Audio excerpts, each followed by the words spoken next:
حسین صاحب دل کے مریض تھے۔ علیزہ جب 7 سال کی تھی وہ دنیا سے منہ موڑ گئے۔ تب سے منیر صاحب ہی اس کو باپ کا پیار دیتے آئے تھے۔ اب بھی انہوں نے ہی اس کے باپ کی حیثیت سے اس کی زندگی کا فیصلہ کیا تھا، جس پر وہ خود بھی بے حد خوش تھی۔ محسن صاحب کو منیر صاحب سے گلہ تھا کہ ان کی بیٹیاں زیادہ تھیں، پھر علیزہ سے بڑی بھی تھیں۔ منیر صاحب کو پہلے ان کے بارے میں سوچنا چاہیے تھا، مگر انہوں نے ان کی بیٹیوں کے بارے میں سوچنے کی بجائے علیزہ حسین احمد کے بارے میں سوچا تھا، اور یہ صریحاً زیادتی تھی۔ مگر منیر صاحب نے اس کی پرواہ نہیں کی تھی۔ اعزار اور علیزہ کو نکاح جیسے مضبوط بندھن میں باندھنے کے بعد وہ جیسے پرسکون سے ہو گئے تھے۔ گزرتے وقت کے ساتھ ساتھ جہاں علیزہ اور اعزار میں محبت بڑھی تھی، وہیں منیر احمد صاحب کی صحت تیزی سے گرنا شروع ہو گئی۔ علیزہ کا زیادہ وقت انہی کے کمرے میں گزرتا تھا، مگر پھر بھی وہ مسلسل بیماری کی زد میں تھے۔ ان کی خواہش تھی کہ وہ اپنی زندگی میں ہی علیزہ کی رخصتی کے فرض سے بھی سبکدوش ہو جائیں، مگر علیزہ اس کے لیے تیار نہیں تھی۔ وہ جانتی تھی کہ شادی کے بعد اس کے لیے اپنی تعلیم پر توجہ دینا بہت مشکل ہو جائے گا، لہٰذا وہ اس مسئلے کو ٹالتی آ رہی تھی۔ تاہم اس کی اس ضد کے سبب نادرہ حسن کی محبت اس کے لیے پہلے جیسی نہیں رہی تھی۔ کچھ محسن صاحب کی بیگم زرینہ ہر وقت ان کے کانوں میں عجیب عجیب سی باتیں ڈالتی رہتی تھیں۔ ان کی تینوں بیٹیاں بھی ان کے آگے پیچھے پھرتی رہتی تھیں۔ کبھی انہیں اپنے لائق فائق سے بیٹے کے لیے علیزہ جیسی اپنی آپ میں مگن رہنے والی کم گو لڑکی قطعی غلط انتخاب لگنا شروع ہو گئی تھی۔ اب وہ اس وقت کو اکثر کوستی نظر آتی تھیں جب انہوں نے اپنے سسر کے فیصلے پر ان کا ساتھ دیا تھا۔ سونے پر سہاگا اعزار کی علیزہ کے لیے بے تحاشا محبت اور ناز برداریوں نے ان کا دل مزید تنگ کیا تھا۔ وہ اب دل سے اس بندھن کے لیے خوش نہیں تھیں۔ اس روز کے بعد سے اعزار کے معمولات بدل گئے تھے۔ وہ صبح 10 بجے بیدار ہوتا تھا، پھر آفس چلا جاتا، آفس سے واپسی پر کسی دوست کی طرف نکل جاتا، پھر معمول کے مطابق رات گئے تک گھر واپسی کی راہ لیتا۔ اس کے سارے کام جو علیزہ اپنے ہاتھوں سے سر انجام دیتی تھی، اب نمل نے چپ چاپ اپنے ذمے لے لیے تھے۔ اس کا کمرہ صاف کرنا، اس کے کپڑے پریس کرنا، اسے چائے بنا کر دینا، اس کے لیے کھانا لگانا، بڑی خوشی خوشی وہ یہ سارے کام سر انجام دے رہی تھی۔ علیزہ جلتے سلگتے دل کے ساتھ سب کچھ دیکھتی رہتی اور روتی رہتی۔ اس روز وہ کچن میں رات کا کھانا تیار کر رہی تھی جب نمل نے اچانک اس سے پوچھ لیا، ایک بات پوچھوں علیزہ، مائنڈ تو نہیں کرو گی؟ وہ ٹھٹکی تھی اور قدرے حیرانی سے اس نے نمل کی طرف دیکھا تھا، مگر وہ اپنے کام میں مگن تھی۔ علیزہ نے چپ چاپ برتن خشک کرنے کے بعد کپڑا سائڈ پر رکھ دیا۔ پوچھو، اس رات جب ہم اعزار بھائی کے کمرے میں مووی دیکھ رہے تھے، تمہارے اور ان کے بیچ کیا ہوا تھا؟ علیزہ کے وہم و گمان میں بھی نہیں تھا کہ وہ اس سے کوئی ایسا سوال کرے گی۔ تبھی اس کے ہاتھ سے کپ چھوٹا اور نیچے زمین پر گر کر کرچی کرچی ہو گیا۔ کچھ نہیں، کیوں تم ایسا کیوں پوچھ رہی ہو؟ بس یوں ہی، تم تو خواہ پریشان ہو گئی۔ اصل میں اس رات کے بعد تمہارے اور اعزار بھائی کے درمیان بول چال بند ہے۔ گھر میں طرح طرح کی چیمو گوئیاں جنم لے رہی ہیں۔ امی اور چچی سارا دن سر جوڑے پتہ نہیں کیا کیا پلان بناتی رہتی ہیں۔ ادھر اعزار بھائی تو ایک دن ناراض نہیں رہ سکتے تھے تم سے، اب دیکھو کتنے دن ہو گئے ہیں مگر انہیں کوئی پرواہ نہیں۔ وہ شادی پر اڑے ہیں اور تم اپنی ضد پر۔ پہلے تو ایسا کبھی نہیں ہوا تھا۔ ضروری تو نہیں جو پہلے کبھی نہ ہوا ہو وہ آئندہ بھی کبھی نہ ہو۔ زندگی میں ہر سانحہ پہلے کبھی نہیں ہوا ہوتا۔ تو ٹھیک ہے، مگر تم اس بات کو زیادہ لائٹ مت لو۔ اعزار بھائی جیسے مرد ہر لڑکی کا نصیب نہیں ہوتے۔ تم بہت خوش قسمت ہو، ورنہ اگر میری ماما تو انہیں اپنا داماد بنانے کے لیے جانے کتنے پیروں فقیروں کے پاس دھکے کھاتی رہتی ہیں۔ ایک اور چوٹ علیزہ کو لگی، جیسے اس کا دم سینے میں گھٹنے لگا ہو۔ دور کے ڈھول سہانے ہوتے ہیں، قریب آؤ تو کان پھاڑتے ہیں۔ قدرے خشک لہجے میں کہنے کے بعد وہ وہاں رکی نہیں تھی۔ نمل لاپرواہی سے کندھے اچکا کر رہ گئی۔ علیزہ کمرے میں آنے کے بعد خوب روئی۔ ایک مان کیا ٹوٹا تھا، اسے لگا جیسے وہ خود بھی اندر سے ٹوٹ پھوٹ کر رہ گئی ہو۔ اس روز بہت دنوں کے بعد وہ کالج آئی تھی۔ احزار نے جب سے اپنا فیصلہ سنایا تھا گھر میں عجیب سی چیمگوئیوں نے جنم لینا شروع کر دیا تھا۔ خود اس کی اپنی ماں بھی اسے عجیب الجھی سی نگاہوں سے دیکھ رہی تھی، جیسے احزار کے اس فیصلے کے پیچھے کہیں نہ کہیں اس کا کوئی قصور ہو۔ بند کمرے میں رو رو کر تھکنے کے بعد اس روز بالآخر وہ کالج چلی آئی، جہاں اس کی عزیز از جان دوست مدیحہ جیسے اس کی منتظر تھی۔ بریک کے بعد موقع ملتے ہی وہ مدیحہ کے گلے لگ کر رو پڑی۔ تمہیں ایسا نہیں کرنا چاہیے تھا علیزہ، اس کی پوری روداد آنسوؤں کے ساتھ سننے کے بعد اس نے کہا۔ علیزہ نے آنسو پونچھ لیے۔ تو کیا کرتی میں؟ اسے اپنا آپ پیش کر دیتی؟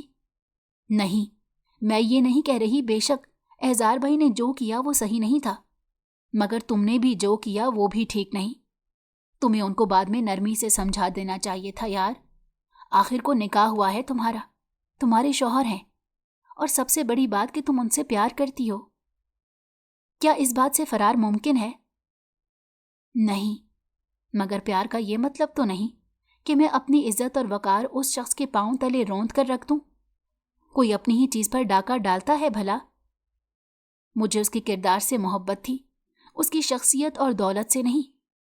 ٹھیک ہے، میں مانتی ہوں ان سے غلطی ہوئی ہے، مگر تم اس غلطی کو ایشو مت بناؤ۔ اگر وہ شادی کرنا چاہ رہے ہیں تو ہو جانے دو شادی، سب ٹھیک ہو جائے گا۔ ہرگز نہیں، وہ شخص اس طرح سے میری خواہشات کا خون نہیں کر سکتا۔ علیزہ پلیز، تم سمجھتی کیوں نہیں؟